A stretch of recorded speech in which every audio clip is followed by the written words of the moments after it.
ఆకాశవాణి ప్రాంతీయ వార్తలు చదువుతున్నది డివి సత్యనారాయణ. ముఖ్యాంశాలు: ప్రతి నియోజకవర్గంలో 100 పడకల ఆసుపత్రులను ఏర్పాటు చేసేందుకు చర్యలు తీసుకుంటామని ముఖ్యమంత్రి నారా చంద్రబాబు నాయుడు వెల్లడించారు. గిరిజన ప్రాంతాలలో రహదారుల నిర్మాణానికి అధిక ప్రాధాన్యత ఇస్తున్నామని ఉప ముఖ్యమంత్రి కె పవన్ కళ్యాణ్ తెలిపారు. మంగళగిరి నియోజకవర్గాన్ని ఆదర్శంగా తీర్చిదిద్దుతామని మంత్రి నారా లోకేష్ పేర్కొన్నారు. రాష్ట్రంలో ఆక్వా రంగాన్ని అభివృద్ధి చేసేందుకు ప్రభుత్వం అనేక చర్యలు తీసుకుంటుందని మంత్రి కింజరపు అచ్చెన్నాయుడు భరోసా ఇచ్చారు. దక్షిణ మధ్య బంగాళాఖాతంలో ఈరోజు అల్పపీడనం ఏర్పడిందని అమరావతిలోని భారత వాతావరణ కేంద్రం తెలిపింది. వార్తల వివరాలు: ప్రతి నియోజకవర్గంలో 100 నుంచి 300 పడకలు ఉండే ఆసుపత్రులు నెలకొల్పేందుకు ప్రణాళికలు రూపొందిస్తున్నామని ముఖ్యమంత్రి నారా చంద్రబాబు నాయుడు వెల్లడించారు.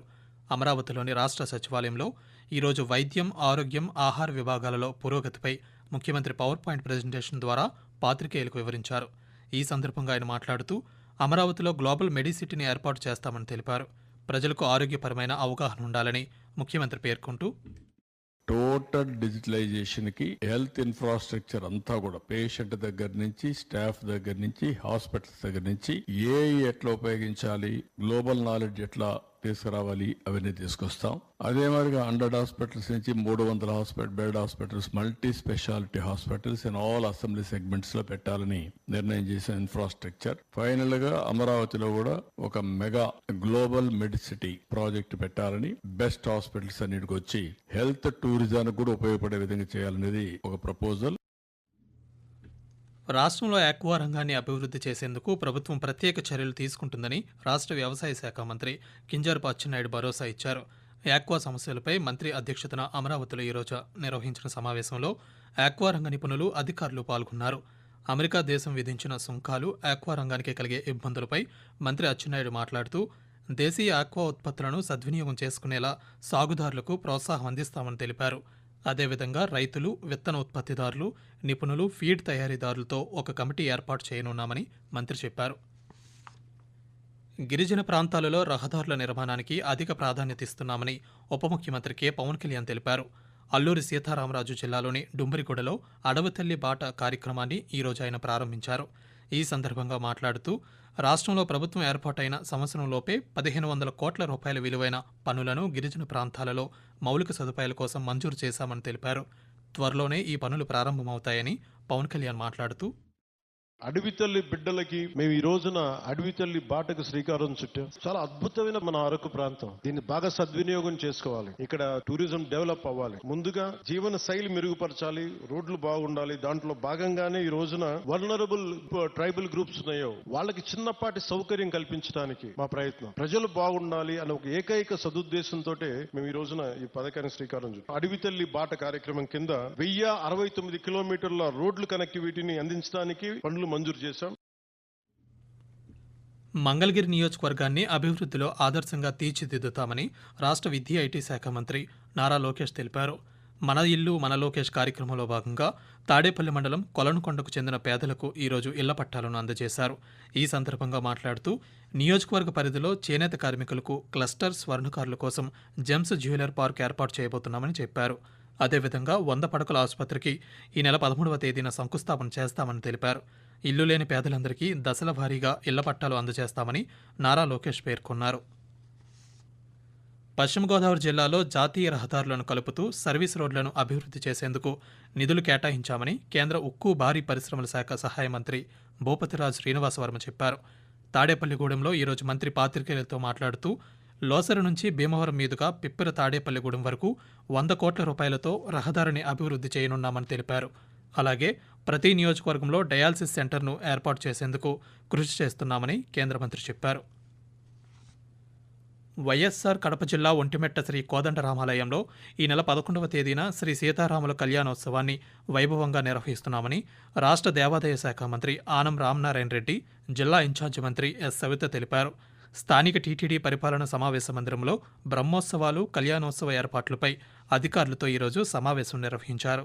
ఈ సందర్భంగా ఆనం రామనారాయణ రెడ్డి మాట్లాడుతూ, కళ్యాణోత్సవానికి సంబంధించి అన్ని పనులు పూర్తయ్యాయని చెప్పారు. భక్తులకు ఎలాంటి ఇబ్బందులు, అసౌకర్యం లేకుండా అధికారులు సమన్వయంతో పనిచేసి బ్రహ్మోత్సవాలను విజయవంతం చేయాలని ఆయన కోరారు. ఆకాశవాణి ప్రాంతీయ వార్తలు వింటున్నారు.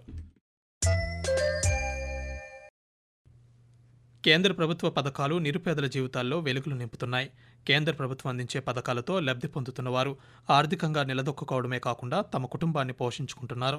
తిరుపతి జిల్లా శ్రీకాళహస్తిలో జాతీయ గ్రామీణ ఉపాధి హామీ పథకం కింద వందలాది మంది నిరుపేదలకు ఉపాధి లభిస్తోంది. శ్రీకాళహస్తి మండలంలోని తొండమనాడు గ్రామంలో నిరుపేదలు ఈ పథకాన్ని సద్వినియోగం చేసుకుంటున్నారు.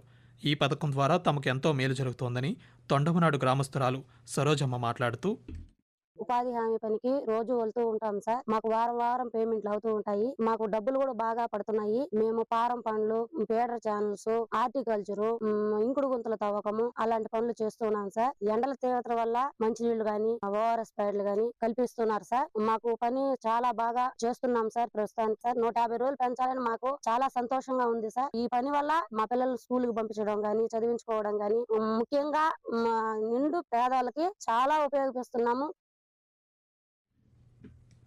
అన్నమయ్య జిల్లాలో ఈరోజు జరిగిన రోడ్డు ప్రమాదంలో Handri Neeva project special deputy collector Sugali Rama మృతి చెందారు.